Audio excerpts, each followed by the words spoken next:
Beach, located on the Florida Panhandle, consistently ranks among the most beautiful shorelines in the United States. 84 square miles of just some very pristine areas that people really love to hang out and enjoy the sunshine of Florida. These coastal waters are an adventurer's paradise. Yet what seems tranquil can swiftly become tumultuous. In March of 2024, Chris Smelly, his wife Josie, and their 4 children went from their home in Alabama to Grayton Beach for their annual family vacation. We love the food, the atmosphere, and just enjoying great family time. We love the beach. It's our happy place. Chris loves the ocean, so we just go there every chance we can. On Friday morning, Chris, a former star college football quarterback, took his rented kayak for a short fishing trip. The water looked perfectly calm and blue and clear the way that I like it. Jumped at the opportunity to get out on my kayak for the first time that week.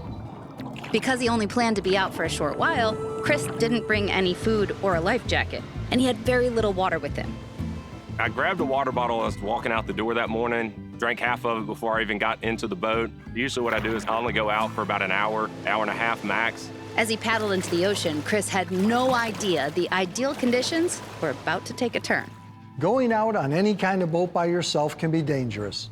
Knowing the water and weather conditions is key to staying safe. We had a due north wind for a large majority of the day, blowing anywhere from 10 to 20 miles an hour. The wind was blowing south, pushing everything out, including kayaks and boaters. So as soon as I turned to come back into shore, I knew I was in trouble right away. The wind was really strong. The way I was positioned on the kayak, I was sitting up kind of high, and my body was basically acting like a big sail. Chris was being pushed farther and farther out to sea. So I gave it about 3 max effort tries to get in, paddling as hard as I could for 2 or 3 minutes, and was still moving backwards the whole time. So I knew that I wasn't going to be able to paddle in at that time. When Chris didn't meet his family at the time they'd planned, his wife Josie tried to remain calm. We decided to take a bike ride around the little neighborhood. So when we get back from our bike ride, he's not there. And I'm like, why? You know, this is getting weird. After 3 hours of Chris not showing up, panic set in. At that moment, I just lost it. I knew something was the matter. As Josie waited for Chris at home, she sent her mom to get help. I said, go to the beach and tell the lifeguard he's missing and he should be back. He would not be gone this long. I immediately had my lifeguards begin patrolling the waterline, looking for anybody that matched Chris's description and any kayaks that matched the original description that we had of the kayak. Unlike most beach patrols, the Grayton Beach lifeguards are part of the fire department. So we have a beach safety division that provide the lifeguard services for the beach. And they are trained for all kinds of emergencies. We have 4 jet skis that are available 24/7, 365, and we can launch the jet ski and get it seaborne in under 2 minutes.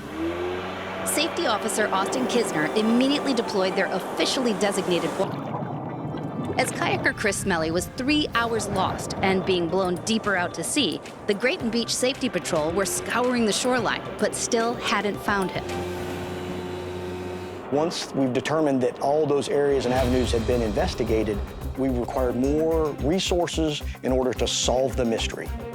They soon reached out to the United States Coast Guard in New Orleans. We're one of the Coast Guard's busiest rotary wing search and rescue units. Air Station New Orleans is uniquely situated in the fact that we cover multiple areas of responsibility. We will provide search and rescue from Lake Charles, Louisiana, all the way to Apalachicola, Florida.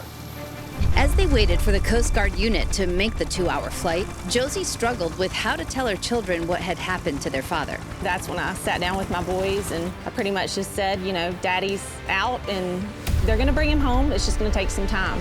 Meanwhile, Chris was fighting an emotional uphill battle. After 6 hours at sea, Chris had no food, no water, and the hot sun began to take its toll. Exhausted, hungry, and sun-drenched, the former college quarterback's clutch instincts kicked in.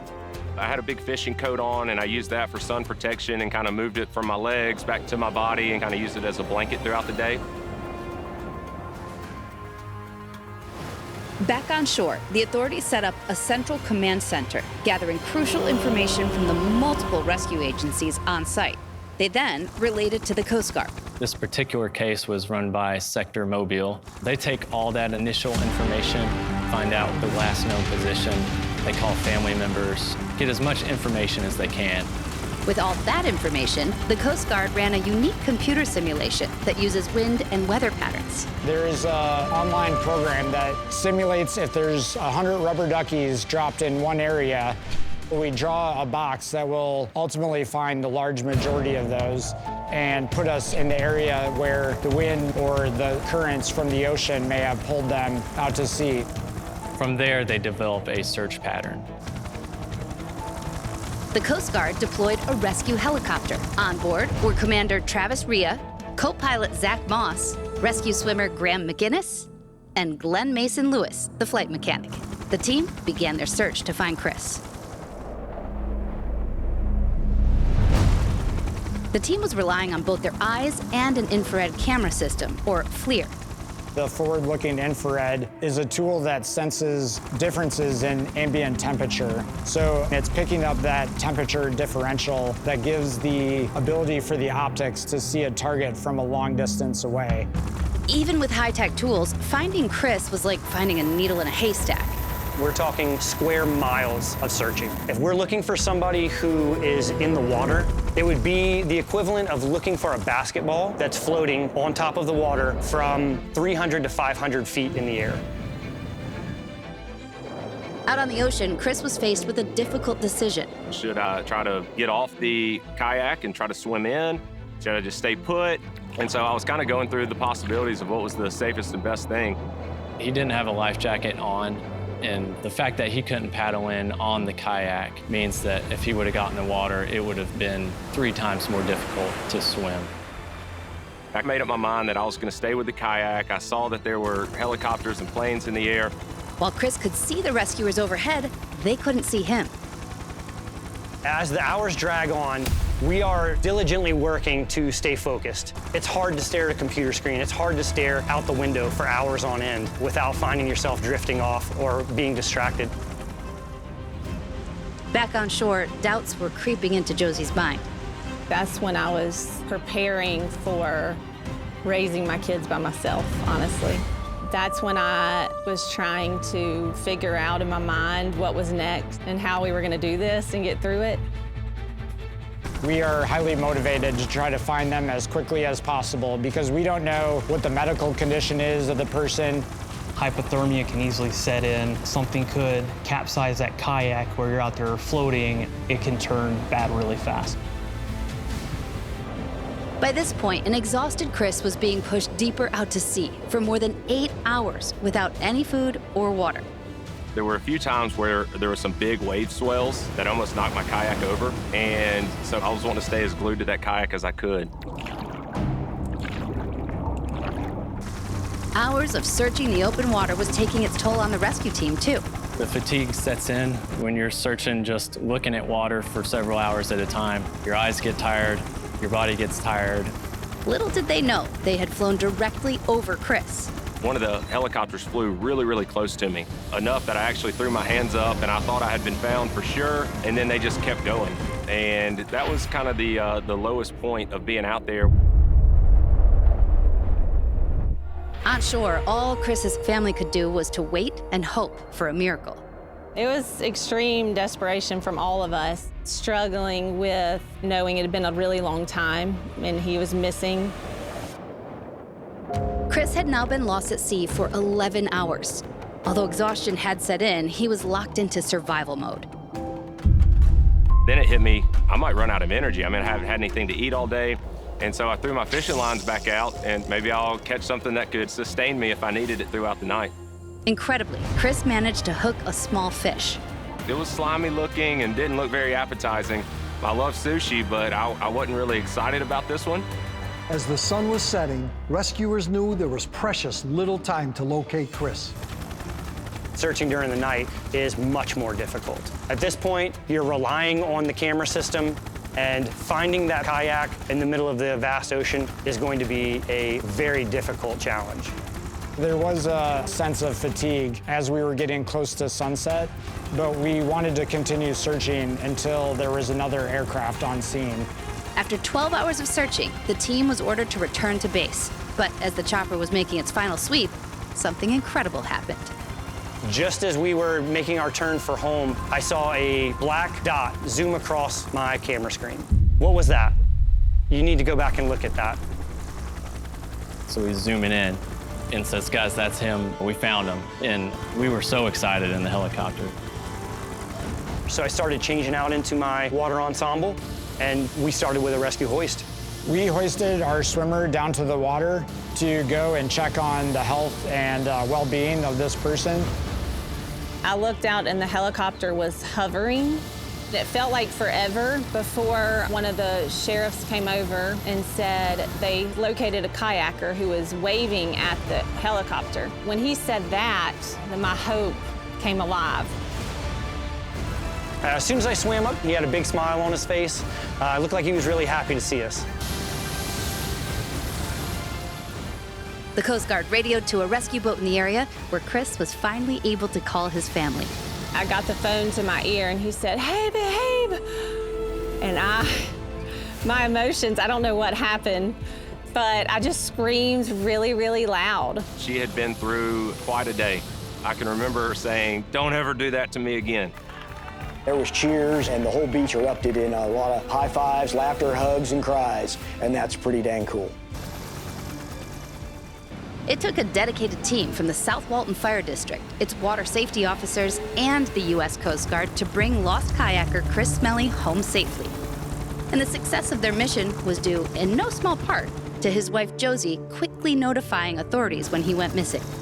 If Chris's wife hadn't called, I have very strong doubts that we would have gotten to him in time. There's a very real possibility that he could have continued to have been blown out to sea. You never know what could have happened if he would have stayed out there. Today, we arranged for Chris's family to meet and personally thank the heroes of the U.S. Coast Guard. I only got to hang out with the Coast Guard diver for a few minutes when I was still in the water, and so I'm excited to see him again. But first, en route to the Alabama reunion, Sheldon Yellen of our sponsor Belfour Property Restoration spent some time with these high-flying heroes. Graham, anytime you go out on the water, you've got to be prepared. You've got to have a life jacket, you've got to have a beacon, you've got to have water, and you've got to have bright-colored clothing. Absolutely. If you need that Coast Guard chopper to find you, a little faith doesn't hurt. It never hurts. Wow. Yes, sir. Unbelievable. Unbelievable, it really is. Today, I saw 4 men really operating as one unit. These guys were so in tune with each other, listening to the instructions, watching their movement, and understanding how focused they are. These are heroic people here. Chris! The heroes. What's going on, Smelly family? The true heroes. How are you guys? Yeah, it's so nice to meet y'all. How are you? I'm Graham. I gotta hug y'all's necks. Thank you. Thank you, thank How you, are you? thank Yes, you. ma'am. You're so very welcome. It's our pleasure. Thank you. Chris, this is your chance. What would you like to say to these gentlemen? I just want to say thank y'all for just the job that y'all do every day, and y'all are true heroes. And you know, I know that my family and I will forever be grateful for the work that y'all put in that day. So thank you so much. Josie, you were on shore. We're talking about almost 12 hours, Yes. right? What was going through your mind? What's incredible is that I just feel like I had a direct line of communication with the best of the best. Like when you think of the Coast Guard, I think of true heroes, and I'm just thankful that y'all took the time to come and find him so he didn't have to be out there all night. I had been seeing you guys flying all throughout the day, you know, and so I didn't know how hard it would be to spot me or if you would be able to spot me, and I knew eventually it would happen. Thank you guys. You had faith in y'all. Yeah. Takes a little bit of luck and a lot of faith. Yeah. It's hard work. Thank you so much. You are very welcome. Thank you for saving my family. Very welcome. It was our pleasure and our honor, man. Absolutely. My kids and I definitely met our heroes today. It was just incredible getting to hear their perspective of spotting him down in the ocean from that far away, and just the fact that they were so persistent. They're everyday heroes. They put their lives on the line every day. And so thankful for the job that they do and for the positive outcomes that they bring about every day. I think that this story proves that what the Coast Guard does works. We have tactics and techniques in place that are tried and true, together with a crew that will stop at no end until we achieve our mission.